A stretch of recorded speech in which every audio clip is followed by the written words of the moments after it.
Hi, my name is Jason Leahy, Executive Director of the Illinois Principals Association. Thanks for joining me for this IPA talk, and really looking forward to this conversation because we've got Mandy Ellis with us. Mandy's the principal about to start year 7, Dunlap Grade School, right? And just did a really exciting thing here. Really excited to celebrate an accomplishment with you publishing your first book, right? Well, thank you so much. I appreciate that. Yeah, so Mandy, before we get into the book, if you wouldn't mind, just share with us a little bit about yourself, your family, school, anything like that Sure. you wouldn't mind sharing. Absolutely. Well, like you said, this is my 6th year. I just wrapped up at Dunlap Grade. Prior to that, I taught special education for 5 years in Dunlap schools, and prior to that in East Peoria, and have a heart for those kiddos and all kiddos, but left the classroom to do some admin work and really have felt empowered by that position.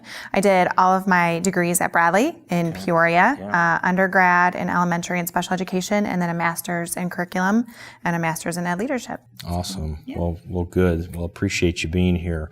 So let's talk a little bit. I'm going to pick the book up here and make sure we show it.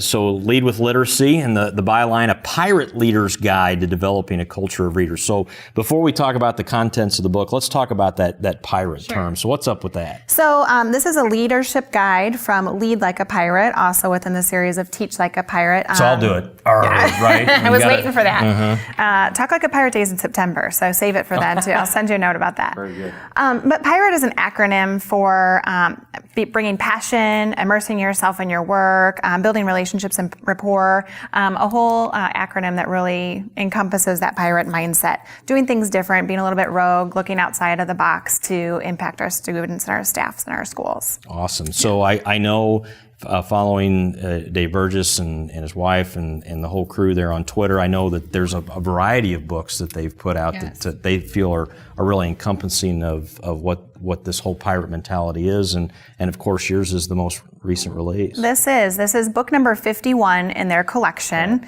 and it's the second in the Lead Like a Pirate series. So Jay Billy, who's also on Twitter, wrote Lead with Culture, discussing lots of different opportunities to build culture and school climate. And this one is specific to focusing on literacy and what principals can do to develop a culture of readers in their buildings. Wonderful. So what led you to read or to write this book, Mandy? I mean, what about this? What about literacy? Why was it important to you? So I think if we go back to even the IPA one word that we did earlier, my word there was relationships. And I used Twitter, social media to cultivate those relationships and connected with Dave and Shelley Burgess through that. Obviously read a lot of their books, kept connected in that way. And it was an opportunity that was presented through my blog and them reading that. They approached me about writing this. So it's been a journey for sure, but it's really just a manifesto of the things I do in my building and encapsulating that in a book to share with other people so that they might try those strategies too. So when somebody picks this up, and I can tell following you on Twitter, there's a lot of interest around this. Obviously, the importance of literacy itself, but I think the concept of being an instructional leader and leading with literacy in schools is a real compelling concept. So when somebody picks up this book, Mandy, what are they going to find when they read?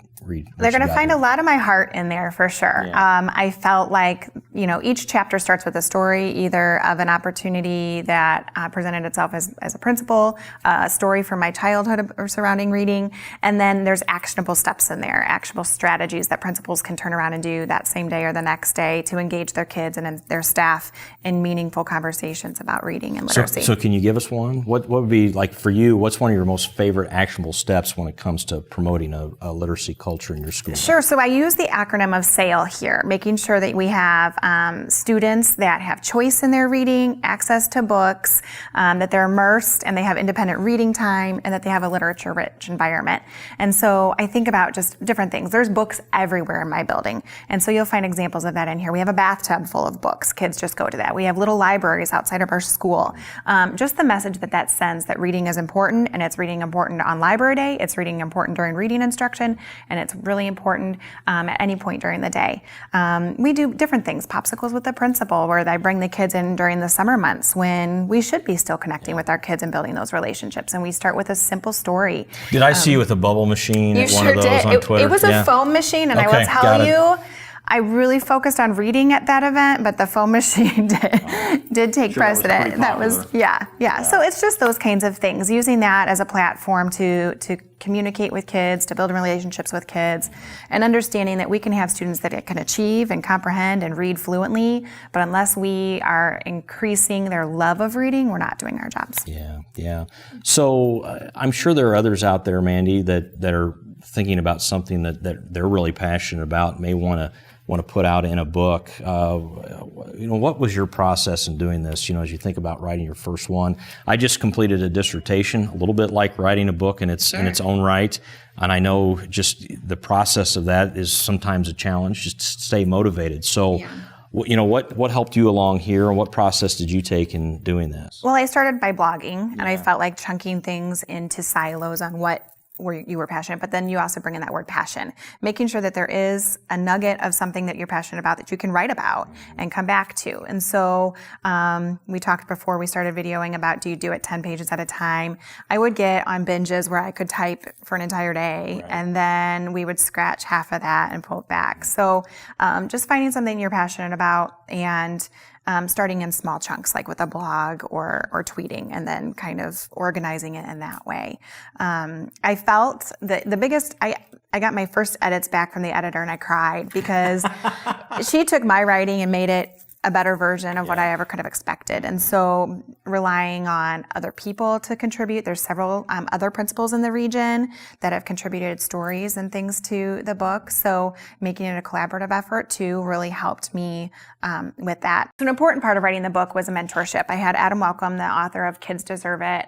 He and I would text frequently about ways that I could improve the book, ways that I could market the book, and it was really important to have him just provide that guidance and mentorship. And I think that's a smart move on anybody's part, whether you're new to the profession of principalship or you're writing a book, is just have somebody who's done it who can offer you some words of wisdom. Yeah, well, that's great. Well, I'll just shamelessly pitch a couple of things that you're involved with IPA, Mandy, because we're really proud of the work here that you've done and this fine accomplishment.